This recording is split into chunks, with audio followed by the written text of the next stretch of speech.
Good morning, students, and welcome to your science class. Today, we are going to study chapter number 16 of class 8, Stars and the Solar System. In this chapter, we will learn about stars, about constellations, the solar system, about various planets, and some other members of the solar system, and artificial satellites. Night में जब आप आसमान की तरफ देखते हैं तो बहुत ही सुंदर लगता है क्योंकि उसमें बहुत सारे हमें स्टार्स दिखाई देते हैं। जो टर्म नाइट स्काई है वो सेलेस्टियल बॉडीज़ जैसे कि स्टार्स, मून, प्लैनेट्स को सनसेट के बाद देखने से रिलेटेड है। ये सारे जो ऑब्जेक्ट्स हैं जो हमें नाइट में स्काई में देखने को मिलते हैं वो सब सेलेस्टियल बॉडीज़ या फिर हेवनली बॉडीज़ कहलाते हैं क्योंकि हम उन्हें हेवन से रिलेट करके देखते हैं। स्टार्स, प्लैनेट्स, मून और भी इनके अलावा बहुत सारे ऑब्जेक्ट्स हैं जो कि हेवनली या सेलेस्टियल बॉडीज़ के अंडर आते हैं। कुछ हेवनली बॉडीज़ ट्विंकल करती हैं और कुछ ब्राइट हेवनली बॉडीज़ जो होती हैं वो ट्विंकल नहीं करती हैं, वो प्लैनेट्स होते हैं। इस चैप्टर में हम डिटेल में हेवनली बॉडीज़ और उनके मोशन के बारे में पढ़ेंगे। Our first topic is stars. Stars जो होती हैं वो बहुत ज़्यादा हॉट गैसेस के बॉल्स के जैसी होती हैं और प्लैनेट से बहुत ज़्यादा बड़ी होती हैं और हमारी अर्थ से बहुत ज़्यादा दूर होते हैं, इसीलिए वो बहुत छोटे दिखाई देते हैं। अर्थ के सबसे क्लोजेस्ट जो स्टार है वो सन है, आप सभी जानते हैं।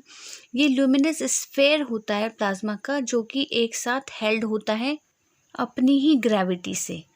जो मिल्की वे है विजिबल होता है जो हमारी अर्थ से नाइट में, वो बहुत सारे स्टार्स का एक ग्रुप होता है बट वो लुमिनस पॉइंट्स के जैसे दिखते हैं क्योंकि वो हमारी अर्थ से बहुत ज़्यादा दूर हैं।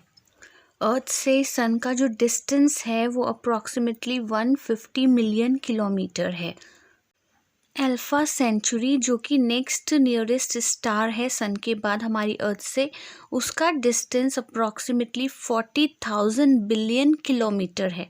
इससे हमें ये पता चलता है कि जो स्टार्स हैं वो हमारी अर्थ से बहुत बहुत ज़्यादा दूर हैं। उनका ये जो लॉन्ग डिस्टेंस है ये हमें स्मॉल डॉट्स के जैसे दिखाई देते हैं। आप सब जानते हैं कि जो स्टार्स हैं वो अपनी खुद की लाइट एमिट करते हैं, पर उनके डिस्टेंस के कारण हमें जो लाइट है उनकी बहुत ही ज़्यादा डिम दिखाई देती है। इसके अलावा जो लाइट है स्टार्स की वो अर्थ में कंटिन्यूसली नहीं पहुंच पाती क्योंकि एटमॉस्फेरिक डिस्टर्बेंस होते हैं बहुत ज़्यादा, इसीलिए हमें जो स्टार्स से जो लाइट आती है वो हमें ट्विंकल या ब्लिंक होते हुए दिखती है। ये जो स्टार्स होते हैं ये भी डिफरेंट कलर्स के होते हैं। जो ठंडे स्टार्स होते हैं वो रेड कलर के होते हैं और जो बहुत ज़्यादा हॉट होते हैं वो ब्लूइश वाइट होते हैं, और जो स्टार्स इन दोनों के बीच में होते हैं वो येलो कलर के होते हैं, like our sun. Next topic is the units for measuring distance in the universe. जो यूनिवर्स में जो प्लैनेट्स या स्टार्स के बीच में जो डिस्टेंस है वो बहुत ज़्यादा बड़े होते हैं। जो किलोमीटर है वो बहुत स्मॉल और इनकन्वीनियंट यूनिट है ऐसे लार्ज डिस्टेंसेस को एक्सप्रेस करने के लिए, इसीलिए इन्हें हम लाइट ईयर्स में एक्सप्रेस करते हैं। 1 light year is the distance covered by light in 1 year, मतलब एक लाइट ईयर में 9.5 × 10⁻12 किलोमीटर होते हैं। इसीलिए in terms of light years जो डिस्टेंस है सन और अर्थ के बीच में is approximately 0.0000158 light years.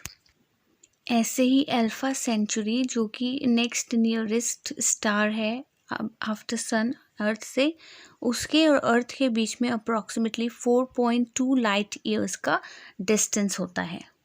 More specifically हम ये कह सकते हैं कि जो लाइट ईयर है वो डिस्टेंस है जबकि एक फोटोन ट्रैवल कर रहा है फ्री स्पेस में इनफाइनाइटली फार किसी भी ग्रेविटेशनल या मैग्नेटिक फील्ड से इन 1 जूलियन ईयर। लाइट ही हमने क्यों यूज़ की डिस्टेंस मेजर करने के लिए, क्योंकि लाइट जो है वो फास्टेस्ट थिंग है यूनिवर्स में, इसीलिए distances between celestial bodies is measured in terms of light years. Next is movement of stars. हम सभी जानते हैं कि जो सन है वो ईस्ट से राइज करता है और वेस्ट में सेट हो जाता है। अगर हम केयरफुली से ऑब्जर्व करें position of stars in the sky तो हमें ऐसा लगेगा कि वो ईस्ट से वेस्ट की तरफ मूव कर रहे हैं, पर हमें पता है कि जो अर्थ है वो अराउंड द सन मूव करती है, तो वाइल रोटेटिंग हमें ऐसा लगता है कि हम सब भी ऑपोजिट डायरेक्शन में रोटेट कर रहे हैं। इसका मतलब ये है कि जो अर्थ है वो अपनी एक्सिस पे रोटेट करती है from west to east. But एक स्टार है जो कि अपनी पोजीशन चेंज नहीं करता है, वो स्टेशनरी अपीयर होता है from the earth, and that star is called the pole star, जिसे हम हिंदी में ध्रुव तारा भी कहते हैं। ये जो ध्रुव तारा है ये यूज़ किया जाता है for navigation. Pole star also called as Polaris, ये डायरेक्टली नॉर्थ पोल के ऊपर लोकेटेड होता है, और हर रात जब आप देखेंगे और हर साल जब देखेंगे आपको एक ही पोजीशन पर के देखने को मिलेगा। नॉर्दर्न हेमिस्फेयर में पोलैरिस हमें बताता है कि कौन सी डायरेक्शन नॉर्थ है और कौन सी साउथ, इसीलिए ये नेविगेशन में हेल्प करता है। Next topic is constellation. जब रात में हम आसमान में देखते हैं तो हमें बहुत सारे जो तारे होते हैं वो ग्रुप्स में दिखते हैं जो कि अलग अलग पैटर्न्स फॉर्म करते हैं। वो पैटर्न्स किसी भी ऑब्जेक्ट या फिगर का हो सकता है। स्टार्स के ऐसा ही ग्रुप जो कि अलग अलग शेप्स और पैटर्न्स बनाते हैं कॉन्स्टेलेशन कहलाते हैं। जो कॉन्स्टेलेशन होते हैं वो गॉड, एनिमल्स या पीपल किसी के भी नाम पर रखे जा सकते हैं। टोटल 88 कॉन्स्टेलेशंस हैं जो कि अब तक खोजे जा चुके हैं और जिनका हमने नाम रख लिया है। हर कॉन्स्टेलेशन का नाम हमने किसी एनिमल, ह्यूमन बीइंग या फिर किसी ऑब्जेक्ट से मिलता जुलता रखा है जिससे कि उसकी शेप रिजेंबल करती है। जो कॉन्स्टेलेशन है वो हमें लगते हैं स्काई में ईस्ट टू वेस्ट मूव करते हुए, क्योंकि हमें पता है जो हमारी अर्थ है वो रोटेट करती है from west to east. But constellations में जो स्टार्स होते हैं वो अपने एक दूसरे के रिलेटिव पोजीशन चेंज नहीं करते हैं। जो कॉन्स्टेलेशन होता है उसमें बहुत ज़्यादा स्टार्स होते हैं, पर उनमें से कुछ ही हमें नेकेड आई से दिखाई देते हैं, वो भी जो कि बहुत ज़्यादा ब्राइट होते हैं। कुछ फेमस कॉन्स्टेलेशंस का नाम है Ursa Major, Ursa Minor, Orion and etcetera. इनमें से सबसे ब्राइटेस्ट कॉन्स्टेलेशन जो है वो क्रूस है। कुछ कॉन्स्टेलेशंस को हम इजीली आइडेंटिफाई कर सकते हैं नाइट में। इसके लिए हमें पता होना चाहिए कि वो कॉन्स्टेलेशन कैसा दिखता है और उसे हम कहाँ देख सकते हैं, मतलब प्लेस कहाँ पर हो सकती है उसकी स्काई में। One of the most famous constellation जो हम समर में देख सकते हैं वो है उर्सा मेजर, जिसे हम हिंदी में सप्तऋषि मंडल भी कहते हैं, विच कंसिस्ट ऑफ 7 स्टार्स। इसके अलावा विंटर्स में हम ओरियन को अच्छे से देख सकते हैं। Now let's study about some constellations. The first is Ursa Major, जिसे हम ग्रेट बियर के नाम से भी जानते हैं, जो कि through out the year visible होता है नॉर्दर्न हेमिस्फेयर में। बेस्ट इसे हम अप्रैल के महीने में देख सकते हैं और इसमें बिग डिपर या प्लॉ की शेप का होता है और जो पॉइंटर होता है इसका नॉर्थ की तरफ होता है, जिसका एक माइथोलॉजिकल सिग्निफिकेंस है। और हिंदुइज्म में उर्सा मेजर को सप्तऋषि मंडल भी कहा जाता है। इसे ग्रेट बियर इसलिए कहा जाता है क्योंकि इसके जो 7 ब्राइट स्टार्स हैं वो कुछ दूसरे फेंटर स्टार्स जो इसके आसपास होते हैं उसके साथ मिलके एक बियर का पैटर्न बनाता है। अगर हम एक क्लियर मूनलेस समर नाइट में उर्सा मेजर को 2 आवर्स के इंटरवल में देखेंगे तो हम पाएंगे कि जो उर्सा मेजर है वो पोल स्टार के अराउंड रिवॉल्व कर रहा है। इनफैक्ट जो इसके सारे स्टार्स हैं वो पोल स्टार के अराउंड रिवॉल्व करते हुए दिखते हैं। Just see the shape of the Ursa Major constellation. इसके जो ये एक स्पून की तरह भी लगता है, जिसका जो हैंडल है वो 3 स्टार्स का बना होता है और जो बाउल है या स्पून है वो 4 स्टार से मिलके बनी होती है। Second is Ursa minor. ये हमें northern part of the sky में जुलाई के टाइम में समर सीजन में क्लियरली दिखता है। इसे हम लिटिल डिपर, लिटिल बियर या फिर लघु सप्तऋषि भी कहते हैं। ये भी 7 स्टार से मिलके बना होता है, बट इसके जो स्टार्स हैं वो इतने ब्राइट नहीं होते जितने कि उर्सा मेजर कॉन्स्टलेशन में होते हैं। ये डिपर के जैसा होता है और इसके हैंडल का जो लास्ट जो स्टार है वो नॉर्थ स्टार या फिर पोल स्टार है। ये जो कॉन्स्टलेशन है इसको हम कभी कभी पोल स्टार कॉन्स्टलेशन भी कह सकते हैं। अर्सा मेजर और अर्सा माइनर दोनों कॉन्स्टलेशंस पोल स्टार को लोकेट करने में हेल्प करते हैं। यहाँ पर एक बात हमें ये ध्यान में रखनी है कि जो पोल स्टार और जो नॉर्दर्न कॉन्स्टलेशंस हैं लाइक अर्सा मेजर एंड अर्सा माइनर, ये सर्दर्न हेमिस्फेयर से विजिबल नहीं होते हैं।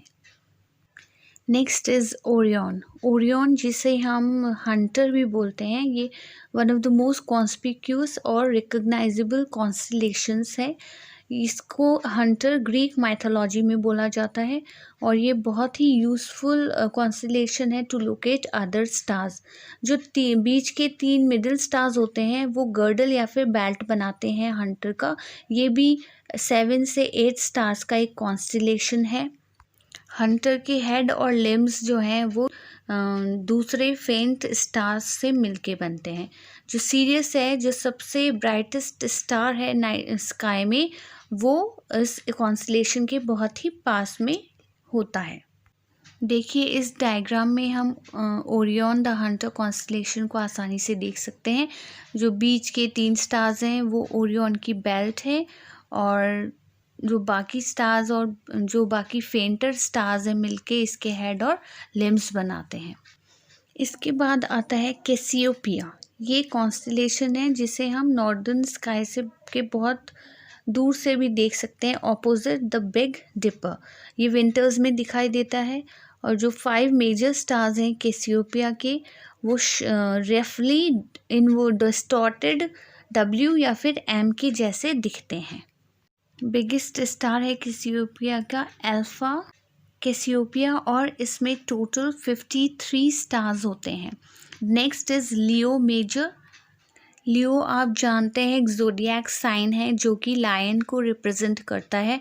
तो ये जो प्रोमिनेंट स्टार्स होते हैं लियो मेजर कॉन्स्टलेशन में वो एक लायन के जैसे, शेर के जैसे दिखाई देते हैं, इसीलिए इसे लियो मेजर के नाम से जाना जाता है। ये उर्सा मेजर की साउथ की टूवर्ड्स लोकेटेड होता है। इस कॉन्स्टलेशन का सबसे ब्राइटेस्ट स्टार है रेगुलस। Thank you students. ये आपके इस चैप्टर का पार्ट 1 का एंडिंग है। नेक्स्ट वीडियो में हम इसके आगे के पार्ट को पढ़ेंगे। Till then you keep focused, keep studying and keep going.